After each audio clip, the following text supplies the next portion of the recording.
I believe that using webinars to gain coaching clients is one of the most powerful client acquisition strategies, especially when it comes to gaining high-ticket coaching clients.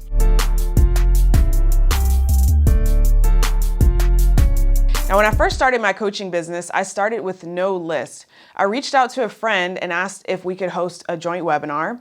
And from that webinar, I booked my first 3 paying coaching clients. I was ecstatic. And that's when I discovered the power of webinars. Now, I later used Facebook ads to grow my own audience, and I continued to host webinars. And one of those very first webinars brought in a coaching client at $3,333. And I spent less than $100 to run ads for that webinar. Now, a lot has changed since then, but I still stand by the power of a good webinar as a way to deliver amazing value to your audience and book clients, or even make sales of on-demand products. But in order to have a successful webinar, you need to get people to take 4 actions. You have to get them to register, you have to get people excited to show up, you have to get people to stay until the end, and you have to get people to buy. So in order to get those 4 actions, I'm going to share with you 7 steps to encourage those 4 actions so ultimately you can gain clients from your webinars. And I'll also include details on how you can get my resource guide so that you can take a few shortcuts to get your webinar going. All right, let's talk about how to gain coaching clients from webinars. Step 1, create an amazing offer. So in creating a webinar, many people begin at the natural start of the webinar funnel and they just start thinking about the registration page. But honestly, the foundation of a great webinar starts with an offer that your ideal client actually wants. So to figure out what they want, I recommend that you do some market research. And you can do this by running a survey. You can email your list to ask them what they would like to learn about. You can do research inside of Facebook groups or go on Reddit. And what you'll do here is you'll figure out what your audience actually needs to know so that you can put it in your offer. Because what happens is when you're experienced in your topic, you tend to forget what it was like to be a beginner.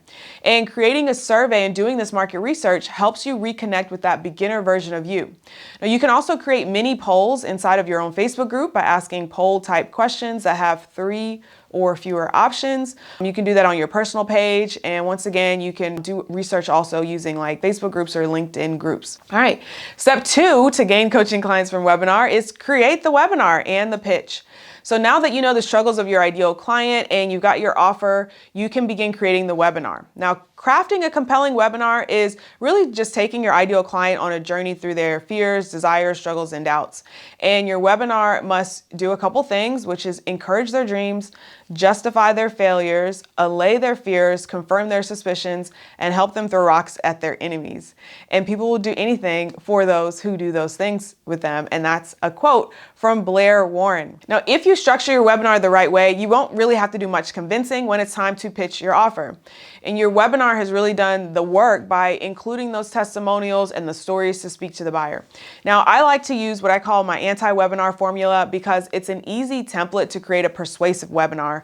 I call it the anti-webinar because honestly, most webinars are boring and they really don't explain or break down like the actual content that goes inside. Generally, when you try to learn how to create a webinar, you're told, here's what to do in the introduction, then fill it with the meat, and here's what to do in the pitch. And you're left trying to figure out like what goes in the middle. And there's a lot of potential pitfalls there. So with the anti-webinar formula, I've created a process where I specifically tell you like, here's what to do in this section of the content, here's what to do in this section, and here's what to do there.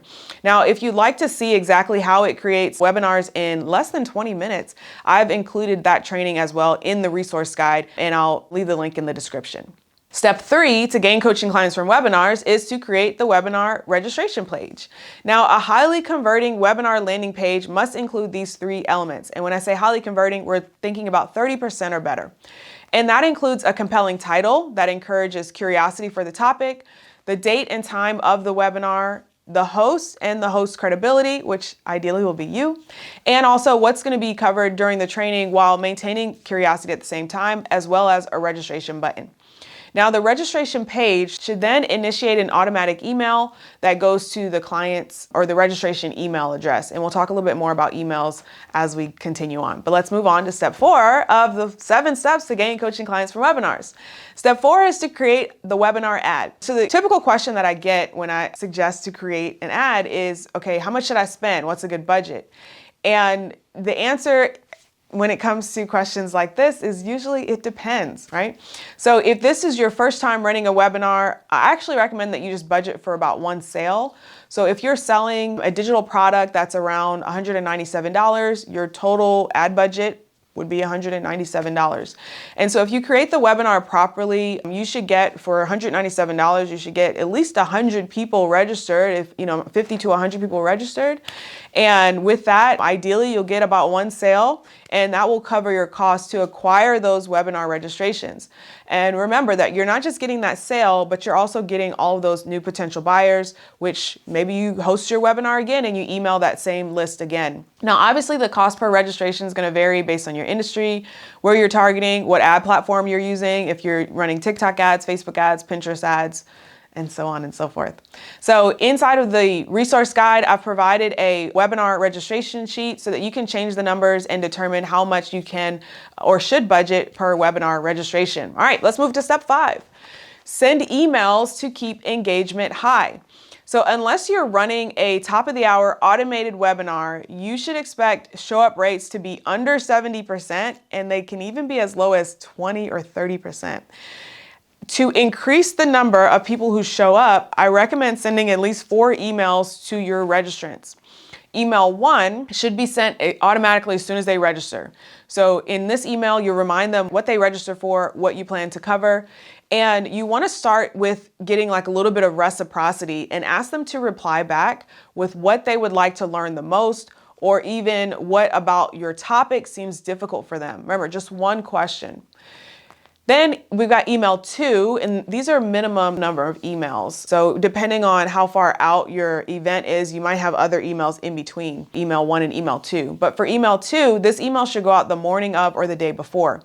And with this one, you're just going to send a valuable piece of content that's related to a webinar. So maybe like a short video, if you did like a live stream of you sharing a small piece, or if you have a related blog or podcast, that would be a good fit here. Email 3, it goes out on the morning of the webinar. So this one, you're just going to remind them where to go and what you'll be covering, very short email. And then email 4, you'll send this email about 5 minutes after your official start time. Now, the reason that I suggest sending this after your official start time is because there's always some sort of issue when it comes to tech, and that's going to protect you from sending people to a link that's just not quite ready. So in this email, you just keep it short, like, hey, we're live. Give them the link. And another option that I like is sending a text message. So if you've gathered phone numbers, you can do that. If you have a messenger list, like maybe you're getting subscriptions into a messenger bot service, you can send a broadcast message for anyone who requests to be notified. That moves me into step 6 to gain coaching clients from webinars is offer an incentive to keep the audience on. Remember, we're trying to get them to stay until the end. So this is where you want to provide something that you normally only offer to clients. Remind your attendees that you're going to provide this free offer when they stay until the end. And so this really does more than just like incentivize them to stay. It actually opens a loop. An open loop is something similar to what I did at the start of this video, where I said, I'll tell you a little bit more about emails when I get there. And so you don't necessarily recognize it on a conscious level, but subconsciously your brain's like, okay, I need to keep that in mind. And it just basically opens a door.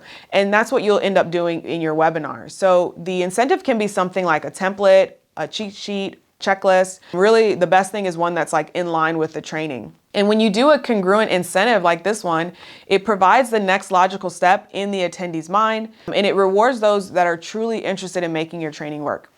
Which leads me to step 7, and our final step to gain coaching clients from webinars, which is follow up with retargeting and emails. Okay. Finally, you will find that the majority of your sales happen after the webinar has ended. If you have an incentive for people to purchase live on the webinar, then that's great. But if not, you'll notice that the money is in the follow-up, right? The fortune is in the follow-up, is I think what it says. So if you're creating the webinar so you can book calls and get clients, then your sales are going to come obviously during those calls. So that's what happened with my client, Kevin. We worked on his webinar together. He booked 6 calls and closed 4 new clients. And so then you've got to capture the people who signed up, because he had more than 6 people sign up for the webinar, right? So you got to capture those people who signed up, but this didn't show up. So you would send a follow-up series of emails to them. You can also use Facebook ads or other ads to retarget people who signed up. Just remind them of the replay while it's live. Let them know when the doors are open to your program. And then you can use ads to drive retargeted traffic back to the sales page if they abandon the cart.